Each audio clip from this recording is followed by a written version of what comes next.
Pride and Prejudice by Jane Austen. Chapter 13. "I hope, my dear," said Mr. Bennet to his wife as they were at breakfast the next morning, "that you have ordered a good dinner to-day, because I have reason to expect an addition to our family party." "What do you mean, my dear? I know of nobody that is coming, I am sure, unless Charlotte Lucas should happen to call in, and I hope my dinners are good enough for her. I do not believe she often sees such at home." "The person of whom I speak is a gentleman and a stranger." Mrs. Bennet's eyes sparkled. "A gentleman and a stranger? It is Mr. Bingley, I am sure. Well, I am sure I shall be extremely glad to see Mr. Bingley, but good Lord, how unlucky! There is not a bit of fish to be got to-day. Lydia, my love, ring the bell. I must speak to Hill this moment." "It is not Mr. Bingley," said her husband. "It is a person whom I never saw in the whole course of my life." This roused a general astonishment, and he had the pleasure of being eagerly questioned by his wife and his 5 daughters at once. After amusing himself some time with their curiosity, he thus explained: "About a month ago I received this letter, and about a fortnight ago I answered it, for I thought it a case of some delicacy and requiring early attention. It is from my cousin, Mr. Collins, who, when I am dead, may turn you all out of this house as soon as he pleases." "Oh, my dear," cried his wife, "I cannot bear to hear that mentioned. Pray do not talk of that odious man. I do think it is the hardest thing in the world that your estate should be entailed away from your own children, and I am sure, if I had been you, I should have tried long ago to do something or other about it." Jane and Elizabeth tried to explain to her the nature of an entail. They had often attempted to do it before, but it was a subject on which Mrs. Bennet was beyond the reach of reason, and she continued to rail bitterly against the cruelty of settling an estate away from a family of 5 daughters, in favour of a man whom nobody cared anything about. "It certainly is a most iniquitous affair," said Mr. Bennet, "and nothing can clear Mr. Collins from the guilt of inheriting Longbourn. But if you will listen to this letter, you may perhaps be a little softened by his manner of expressing himself." "No, that I am sure I shall not, and I think it is very impertinent of him to write to you at all, and very hypocritical. I hate such false friends. Why could he not keep on quarrelling with you, as his father did before him?" "Why, indeed, he does seem to have had some filial scruples on that head, as you will hear." "Hansford, near Westerham, Kent, 15th October.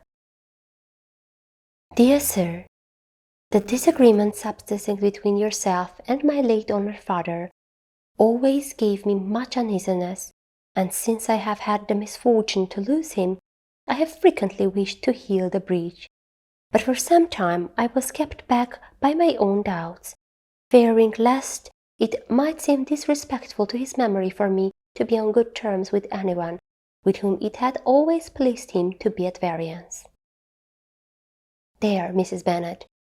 My mind, however, is now made up on the subject, for having received ordination at Easter, I have been so fortunate as to be distinguished by the patronage of the Right Honourable Lady Catherine de Bourgh, widow of Sir Louis de Bourgh, whose bounty and beneficence has preferred me to the valuable rectory of this parish, where it shall be my earnest endeavour to demean myself with grateful respect towards her ladyship, and to be ever ready to perform those rites and ceremonies which are instituted by the Church of England.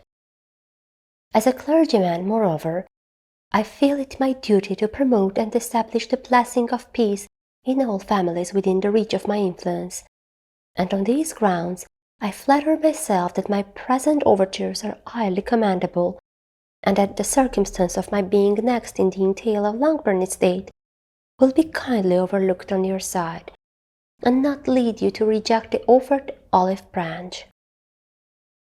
I cannot be otherwise than concerned at being the means of injuring your amiable daughters, and beg leave to apologize for it, as well as to assure you of my readiness to make them every possible amends, but of this hereafter. If you should have no objection to receive me into your house, I propose myself the satisfaction of waiting on you and your family Monday, November 18th, by 4 o'clock, and shall probably trespass on your hospitality till the Saturday evening following, which I can do without any inconvenience, as Lady Catherine is far from objecting to my occasional absence on a Sunday, provided that some other clergyman is engaged to do the duty of the day. I remain, dear sir, with respectful compliments to your lady and daughters, your well-wisher and friend, William Collins. At 4 o'clock, therefore, we may expect this peace-making gentleman, said Mr. Bennet, as he folded up the letter. He seems to be a most conscious and polite young man, upon my word, and I doubt not will prove a valuable acquaintance, especially if Lady Catherine should be so indulgent as to let him to come to us again. There is some sense in what he says about the girls. However, if he is disposed to make them any amends, I shall not be the person to discourage him. Though it is difficult, said Jane, to guess in what way he can mean to make us the atonement he thinks our due, the wish is certainly to his credit. Elizabeth was chiefly struck by his extraordinary deference for Lady Catherine, and his kind intention of his christening, marrying, and burying his parishioners whenever it was required. He must be no diddity, I think, said she. I cannot make him out. There is something very pompous in his style. And what can he mean by apologizing for being next in the entail? We cannot suppose he would help if he could. Could he be a sensible man, sir? No, my dear, I think not. I have great hopes of finding him quite the reverse. There is a mixture of servility and self-importance in his letter, which promises well. I am impatient to see him. In point of composition, said Mary, the letter does not seem defective. The idea of the olive branch perhaps is not wholly new, yet I think it is well expressed. To Catherine and Lydia, neither the letter nor its writer were in any degree interesting. It was next to impossible that their cousin should come in a scarlet coat, and it was now some weeks since they had received pleasure from the society of a man in any other colour. As for their mother, Mr. Collins's letter had done away much of her ill will, and she was preparing to see him with a degree of composure which astonished her husband and daughters. Mr. Collins was punctual to his time, and was received with great politeness by the whole family. Mr. Bennet indeed said little, but the ladies were ready enough to talk, and Mr. Collins seemed neither in need of encouragement nor inclined to be silent himself. He was a tall, heavy-looking young man of 25. His air was grave and stately, and his manners were very formal. He had not been long seated before he complimented Mrs. Bennet on having so fine a family of daughters, said he heard much of their beauty, but that in this instance fame had fallen short of the truth, and added that he did not doubt her seeing them all in due time disposed of in marriage.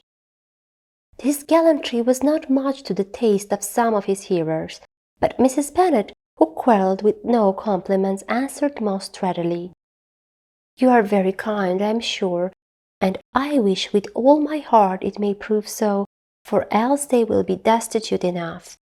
Things are settled so oddly." "You allude perhaps to the entail of this estate?" "Ah, sir, I do indeed. It is a grievous affair to my poor girls, you must confess.